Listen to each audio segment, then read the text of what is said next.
The scene minutes ago, and as we were driving up, an ambulance passed us with a fire truck right behind it. I want to show you what we're seeing because it's incredibly busy. There are at least 25 police cars here, mainly Columbus police cruisers, some undercover vehicles, as well as fire trucks and ambulances. This is in the Mifflin Township area on the northeast side of Columbus.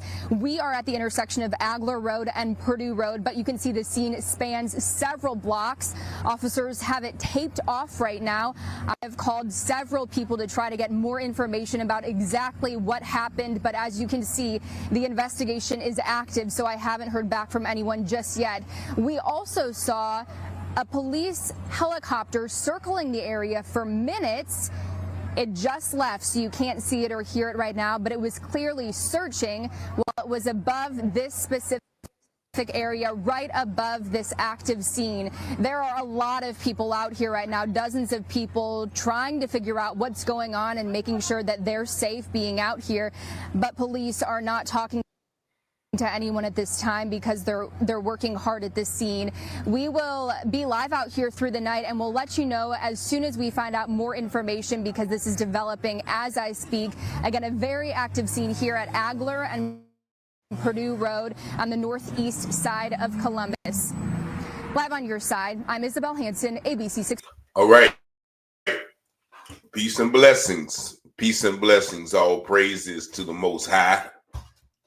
And there's a scripture, Proverbs 22:8 says, those that sow injustice shall reap destruction, and the rod they wield will soon be broken. And that is the scripture that comes to mind when I heard about this story just yesterday, where 2 Columbus police officers were shot by reportedly a black man after a traffic stop. Now, the story goes, the individual was a passenger in a stop car. When the police came about 4 or 5 minutes later, he just bailed out. He bailed out. The officers gave chase. And while they were chasing the young man, according to the officers, we don't know, but this is what they're saying, that the young man turned around and just started letting off at the police. Now, the reason I quoted that scripture is because we've seen several instances of young men running from the police and then they get shot. And so I think that when the people say, I want to play another article on another news clip so you can see what they're saying. It was totally unprovoked. But was it? Because maybe he was one of the young men like myself who've seen police shoot black men in encounters with impunity, without retribution. And while he's running, he said, well, shoot, maybe I better shoot them before they shoot me, before they see me with my gun, or before they see me trying to throw my gun. Maybe I should shoot them instead of them shooting me. Maybe that is the reaping of everything we've been sown. Now, the other day, 2 days ago, there was a white man who told the police, don't come on his porch. The police approached and, they exchanged some gunfire, and the police, Daniel Sherrod, came out on the worst end. Now, this happened in Ohio. Now, this also happened in Ohio. Now, this happened in Columbus. The other one, I think, happened in Morrow County. This is Franklin County. But I'm going to play another news clip that shows you, once again, the double standard when police officers shoot an individual and then an individual shoots a police officer. Where is the outrage? Where is the level of support? Where is the outpouring of sympathy from the police organizations to those people that police kill? Is not their life as just as valuable? The scripture says God is no respecter of persons, right? That means whether you got on a badge or not, if a life is taken, it should be the same value displayed throughout the community, the media, the police department, and whoever has the authority to deem life invaluable or valuable. But just watch this right here, because this is going to give you a better idea of what I'm talking about. There are 2 officers that were shot today. 2 officers in Mifflin Township that were doing their job.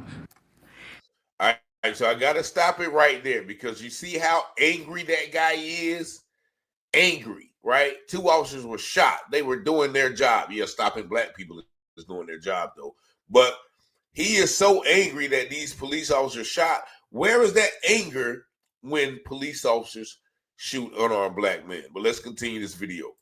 Tonight, 2 Mifflin Township police officers in the hospital after being shot, and police are still searching for the shooter. This is the second night in 3 days we're reporting on law enforcement being shot in Central Ohio. Tonight's incident occurred just before 7 o'clock tonight in the area of Agler Road and Purdue Avenue. That's near Mifflin Township in the northeastern part of Franklin County. Now, we have live team coverage of this major breaking news tonight. 10 TV's Kristen McFarland is live at Grant Medical Center, where the officers are right now. But we're going to start with 10 TV's Carly Dion, who is live at the scene. And Carly, the Franklin County Sheriff's Office just gave an update 20 minutes ago. What do we know about the search?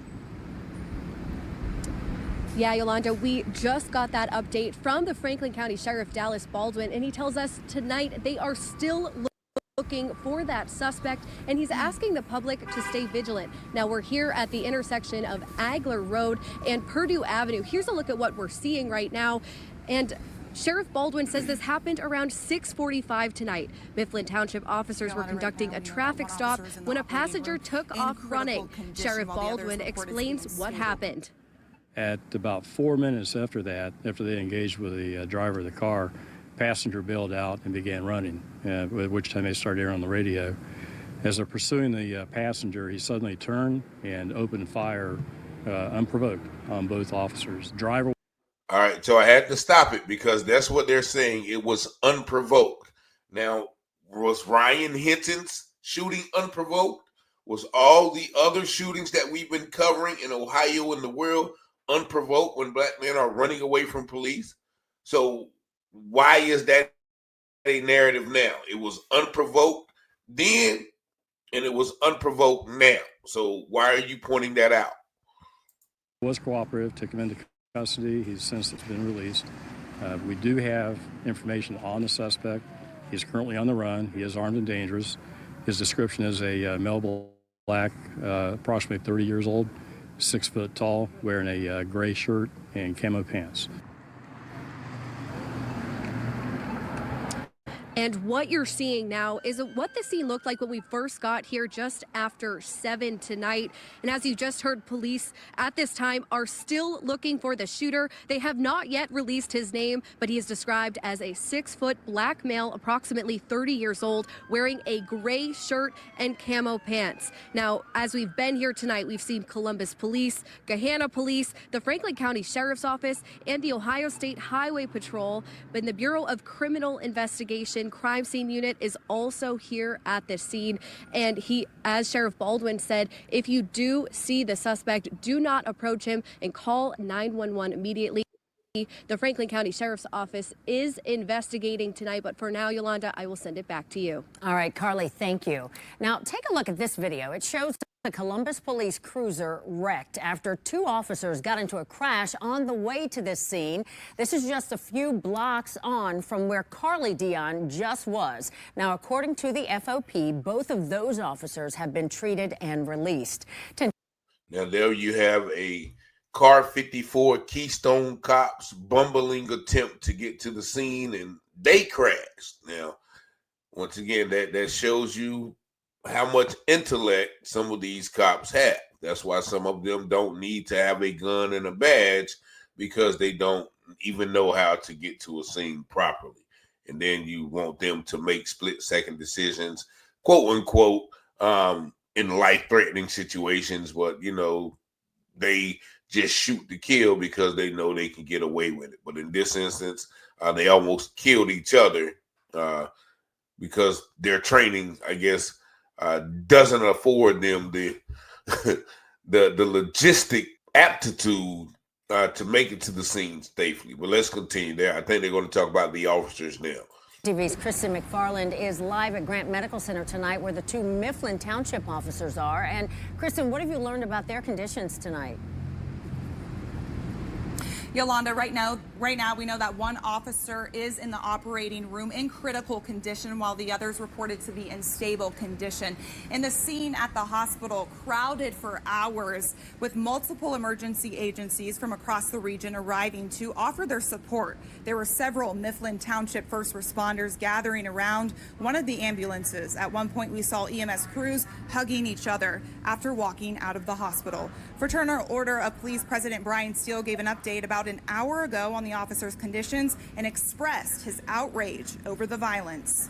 Those of us who wake up, we put on a gun, we put on a badge. Very unforgiving job, very dangerous job. And today is a perfect example of something, a routine traffic stop, which there is no routine, just becomes an officer, two officers shot. Do you see the anger? And what he say? He condemned the violence. There has been much more violence coming from the police towards unarmed black men than black men being violent towards police. So if that doesn't outrage you, then why are you outraged now, good white sir? Answer that question for me. Or some of y'all can answer that question for me in the comments. Now, Steele is expected to give us another update on the officers' conditions as he knows more. Yolanda. All right, Kristen, you know, it's been an emotional week for law enforcement, no doubt about that. FOP president there, Brian Steele, we just heard him in your story there. He spoke about agencies that showed up to the hospital. What was that moment like when you were there and you saw all these different agencies showing up to support these officers? Yolanda, it was a very emotional moment, and we saw different emergency crews from Newark all the way to Zanesville. And Brian Steele really said, you know, when an officer is shot, when an officer is injured, everyone comes together like a family to offer that support. And you could really see that here tonight. Yolanda. All right. All right, so I'm going to end that one there because they are talking about all of the support and the outpouring of love that the officers received. Where is all of the support and the love that the families of these people that police kill? Where are they? Where is that love? You know, they said that one of the officers in critical condition, and you know, the other one is in stable. So all of those, they're living right now, and the young man is on the run. And I don't, you know, once again, I'm numb to it. You know, you see my shirt today, the Malcolm X shirt. And, you know, he made a quote one time about President Kennedy's death. And he said, look, you know, I think it's a case of the chickens coming home to roost. When you put out something, you know, you get something back. And, you know, unfortunately, the police have been putting out violence towards citizens, towards black men. And now they are reaping some of the benefits, reaping some of the harvests that they've sowed. So, you know, we don't know where this is going, but, you know, if police begin to treat people, you know, better in their interactions, then maybe they don't have to worry about somebody opening fire in them. Maybe that young man feared for his life, right? He feared that the police was going to shoot him while running away. So his only bet was to shoot them before he shot them, before they shot him. You know, that isn't that a valid reason from all the police shootings that we've seen? And so, you know, I think this is something to think about. You know, will this continue to occur? You know, I don't know. I don't advocate violence of any kind. You know, I've been shot, you know, too many times, and you know, I don't even like guns. So, but you know, when you're put in that situation where you're fearing for your life, then hey, what do you do? You know, especially like I say, you're a black man running from the police with a gun. That has been the recipe for death and destruction for years and years now. So, you know, shout out to, I guess, the brother on the run. Hope you continue to run and, you know, continue to stay free for as long as you can. I'm not saying he's right. I'm not saying he's wrong.